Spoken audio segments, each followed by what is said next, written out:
Welcome to Commander Pop Culture, a place to gather magical information, with some laughs, might I add. Well, everyone, I'm going to put this Korvold deck to the test. Because I'm operating under budget constraints, I gotta play some less than optimal things, but changes that I've made to this list since I did the deck building video is I diversified my permanents a little bit better. I added a bunch of more planeswalkers, so there's now 9 instead of like 4. And then I added some, I guess, unique explosiveness to the deck. You'll be taking turns off, not playing your commander, just setting up. And then the turn after will be your big mana explosion to get Korvold into play. Things like the Ramos mana rocks are great because they tap for a mana, then you could sack them for a mana, and then because they're being sacrificed, you reduce the cost of Korvold by 1. So a single rock is worth 3 mana on the turn you try to cast your commander. And I'm running all 3 of the ones that are in the colors of the deck. Other things I did was I increased the amount of lands that sack themselves for that same reason of getting explosiveness. Things that I'm trying out that I've never played before is Dwarven Ruins, and then the black and the green versions as well. I'm not a fan of lands that come in tapped, but for that very swingy kind of gameplay, I'm hoping that it's worth it. I sack it and it reduces my commander for 3 mana, and that's quite significant when your commander costs 8 or more depending on if he dies or not. So I'm playing stuff like that. I'm also playing Evolving Wilds and Terramorphic Expanse, which I also normally would never play, but since I net, 1 colorless by reducing Korvold's cost, I think it's worth trying. The planeswalkers that I added that are different naturally fit into the deck, if that makes sense. They either ramp me or draw me a bunch of cards, sacrifice my permanents, get lands back out of my graveyard so I could, keep up with everybody. Basically, when I sack a permanent, I'm putting myself a little behind, you know what I mean? So I need some kind of recovery plan, which is why I put in Lord Windgrace. He's one of my all-time favorite planeswalkers. Nicely enough, he's under $5. The other thing about this deck is, if you hadn't watched my deck building video, everything is $5 or less. Paper price of $152. If you're interested in building Korvold on a reasonable budget. On Moto, this deck is worth 45 ticks. I only had to invest $20 on here. It's awesome. It's also why I can afford to, build multiple decks and play multiple decks and showcase them a week, is because it's so cheap to play online. And with that out of the way, we're going to play some games and see how it does. Oh, I got three lands, a bunch of ramp. We'll keep this. Let's see what we're against, actually. Forgot to look at that. Otharri, Sun's Glory. It's a Phoenix tribal deck. Sisay, the Weatherlight Captain, and Izoni. Sisay is pretty darn annoying. They're just a giant toolbox deck. I'm a huge tool.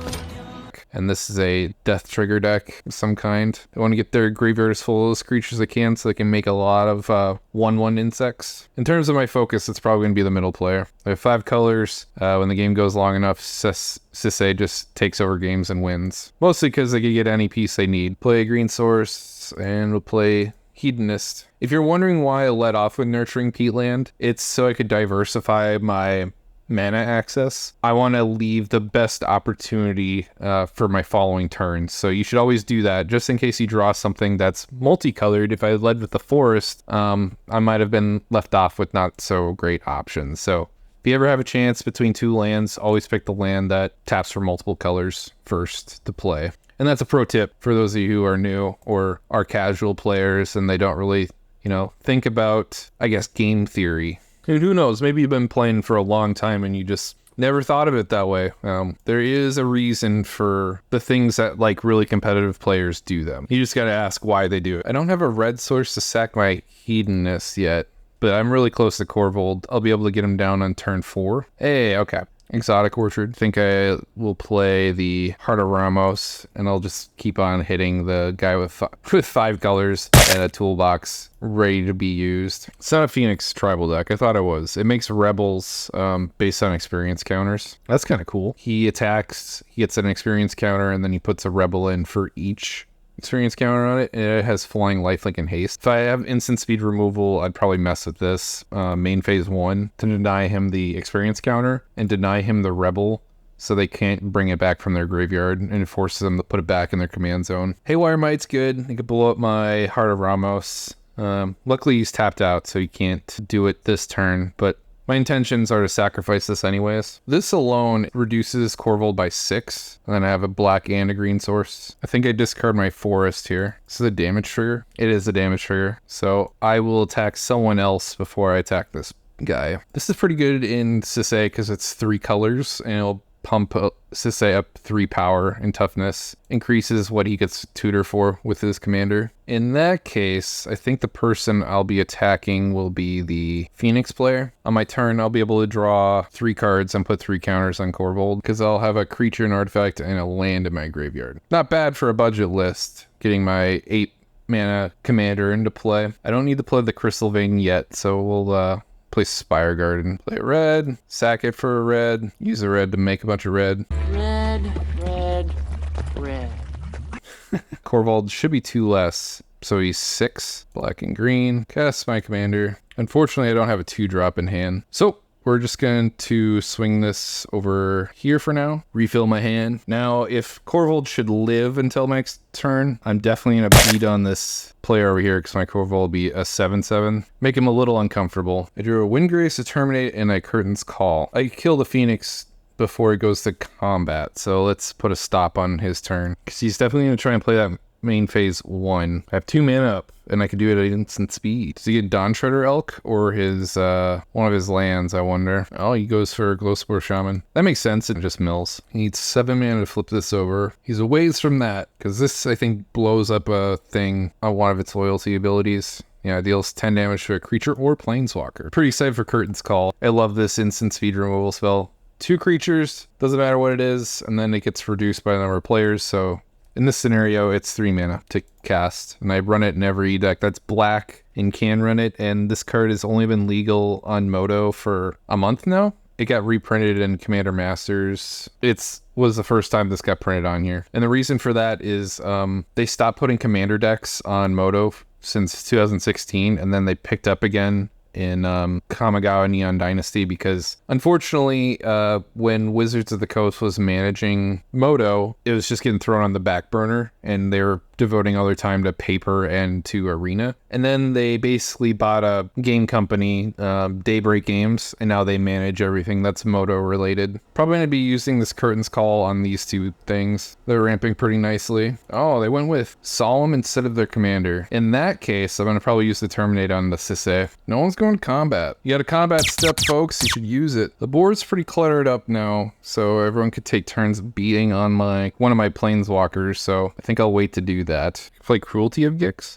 I like Cruelty of Gix in this because it has a read ahead ability, meaning I could just pick the final chapter, sack it the turn I play it. But it's looking like a slower game here, so I might just play it, look at the multi-color hand here, but I want 3 mana open. Or I could play Awakening Zone, make a blocker. Let's go to combat first and see what I draw before I make any more decisions. Especially when I'm about to see 3 more cards. I might regret casting stuff main phase 1. I hit OK for damage, and then I hit OK for the Korvold trigger, and it just skipped my main phase 2. God, I hate Moto sometimes. I guess I could feel my graveyard and have all the permanents there. Really frustrating. It's not the end of the world. I still have Curtain's Call. I could have played a Birds of Paradise and not be losing too much terrible tempo. Stuff like this happens on Moto all the time, where you click something and it I don't know, it's like you're answering multiple questions at once, or you're answering a question for something completely different. Hitting my commander, that's okay. The Skyfisher, I really wish, especially now, because I could have had more mana available to me to potentially cast Korvold on my following turn. Get to see my gripes with this. Not everything's perfect, I guess. I just sacrificed so much tempo because of that weird bug or something that just happened. I don't know how to describe it. It's definitely not a feature. It sure is. That's for sure. Making me skip my main phase 2. In paper, I would never do that. In Arena, I've never had that happen either. That isn't the first time that's happened on Moto. Beaten on the 5-color deck. Clearly, the Izoni player has an equal fear As they should. And I don't have to play the Curtain's Call yet. I still want to wait for this thing to come down. And I definitely had a stop on my main phase too. So like there's no reason. What happened to me should have happened. I'd be 2 cards down, so I wouldn't have been forced to discard Renan's Realm Breaker and my Awakening Zone. There's some upside to that because now I have maxed out permanent types in my graveyard. So now when my Korvold makes connection, I put 5 counters on it and I draw 5 cards. Get rid of this. There's nothing really else worth killing out here. Putting creatures in this guy's graveyard seems like a bad idea, so I'm just going to take away a soldier. Seems silly, but keep the pressure on. Make it easy for everyone else to hit the Elspeth. This guy was complaining about me trying to kill his Phoenix, but he had the Flawless Maneuver in his hand, forcing him to have it, and that's now a spell I don't have to worry about down the road. Now I'm being accused of playing on a team. I just wanted to deny the Rebel so he can't just sit here and just keep bringing his commander back from his graveyard so easily. Definitely don't have 10 mana at my disposal. Play the birds. I'm debating if I want Cruelty or I just want to keep pursuing ramping for now. Nah, we're gonna keep ramping. Unfortunately, the things I sacrifice don't really net me much. I could sack the Tri-Builder on my turn to reduce Korvold's cost by 1, so I need 9 mana. If I sack Crystal, I'll have excess mana. We're in okay shape. The Sisay player is very vocal in chat. I feel like the people who have the most to say have the most to gain for being ignored. Because we're throwing wrenches in his plan, he's not winning the game.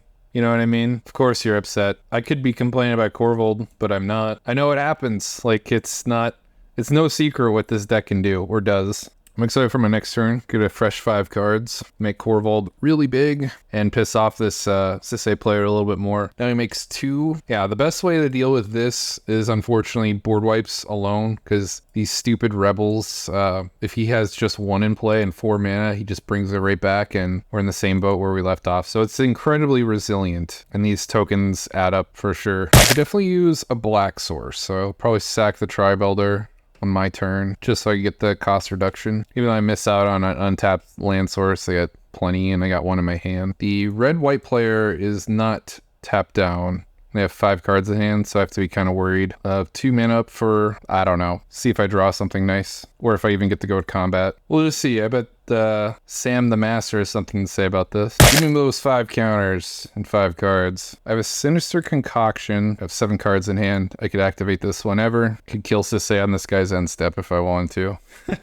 I'm probably going to do it. I just wanted to deny him doing anything ridiculous. I guess Sisay is a 2/2 right now.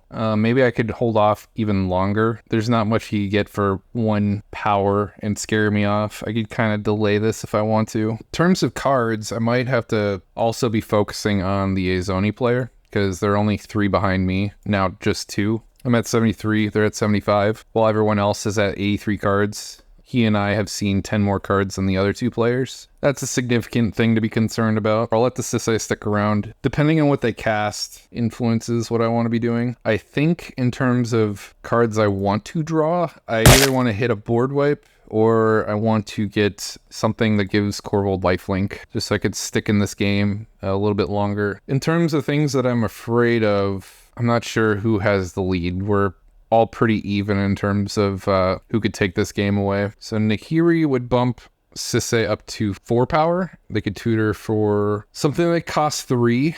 They could also kill my commander with this. I don't have a response to it. All right, you're gonna do that? That's fine. Just to be petty. Get back in your hole.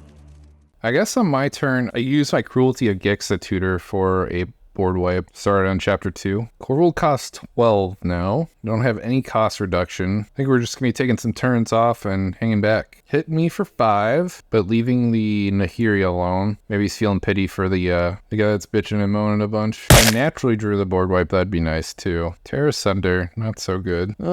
So after 5 mana, I'd have 5 left. Be more than enough to destroy everything. I was wondering if I could get Spiteful Banditry. The only thing that would survive is this Asika, and I'm kind of okay with that. And I want to get some treasures, just because I'm struggling a little bit to recast Korvold. We want chapter 2. I'll get 3 treasures, I think. It'd be pretty wild if the red-white player had another way to protect his board. He's got plenty of mana left up. Probably could. Yeah. Damn, that sucks. I'll only get 2 treasures this turn around, and everything on that guy's side survives. I would get 1 for each opponent's creatures, but it's just any creature dies, I get 1 treasure. We'll see if the Golgari player drew anything that could get rid of all these creatures. It'd be pretty wild. They still have 4 mana up. If they had another way to make his entire board indestructible or phase them out, that'd just be insane. I think he's just playing his commander again. The Golgari player just scooped and left for some reason. I don't know why. Norn's Annex is pretty good. Forces this guy to basically only hit me now. I'll have exactly 9 mana to play